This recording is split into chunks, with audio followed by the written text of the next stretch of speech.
ರಾಯರ ಹಿಂದಿನ ಅವತಾರಗಳ ಬಗ್ಗೆ ನಿಮಗ್ ಗೊತ್ತಾ? ನರಸಿಂಹ ಪುರಾಣ ಉಲ್ಲೇಖ ಮಾಡತ್ತೆ, ಶಂಕುಕರ್ಣಾಖ್ಯ ದೇವಸ್ತು ಬ್ರಹ್ಮ ಶಾಪಶ್ಚ ಭೂತಲೆ ಪ್ರಹ್ಲಾದ ಇತಿ ವಿಖ್ಯಾತೋ ಭೂಭಾರಕ್ಷಪಣೇ ರತಃ ಸ ಏವ ರಾಘವೇಂದ್ರಾಖ್ಯ ಯತಿರೂಪೇಣ ಸರ್ವದಾ ಕಲವ್ಯುಗೆ ರಾಮಸೇವಾನ್ ಕುರ್ವನ್ ಮಂತ್ರಾಲಯೇ ಭವತ್ ಅಂತ. ಅಂದ್ರೆ ಇವರ ಮೂಲ ಸ್ವರೂಪ ಬ್ರಹ್ಮದೇವರ ಸತ್ಯಲೋಕದಲ್ಲಿ ಶಂಕುಕರ್ಣ ಅನ್ನೋ ಒಬ್ಬ ದೇವತೆಯದ್ದು. ಅಲ್ಲಿ ಬ್ರಹ್ಮದೇವರಿಂದ ಶಪಿತರಾಗಿ ಅವರು ಭೂಲೋಕದಲ್ಲಿ ಒಬ್ಬ ಅಸುರನ ಪುತ್ರನಾಗಿ, ಹಿರಣ್ಯ ಕಶ್ಯಪುವಿನ ಪುತ್ರನಾಗಿ, ಪ್ರಹ್ಲಾದನಾಗಿ ಅವತಾರ ಮಾಡ್ತಾರೆ. ಸಾಮಾನ್ಯ ಜನರಿಗೆ ಇದು ಶಾಪದ ತರ ಕಾಣಿಸಬಹುದು, ಆದ್ರೆ ಬ್ರಹ್ಮದೇವರು ಸಮಸ್ತ ಮನುಕುಲದ ಮೇಲೆ ಮಾಡಿದ ಅತಿ ದೊಡ್ಡ ಅನುಗ್ರಹ ಇದು. ಪ್ರಹ್ಲಾದ ಒಬ್ಬನಿಗೋಸ್ಕರ ಭಗವಂತ ಅವತಾರ ಮಾಡಿ ಹಿಸ್ಟರಿಯನ್ನ ಕ್ರಿಯೇಟ್ ಮಾಡ್ತಾರೆ. ಅಂತಹ ಮಹಾನ್ ಭಕ್ತ ಇವರು.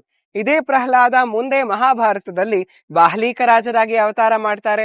ನಂತರ ವ್ಯಾಸರಾಯರಾಗಿ ಅವತಾರ ಮಾಡಿ ಸಮಸ್ತ ಭರತ ವರ್ಷದಲ್ಲಿ 732 ಮುಖ್ಯ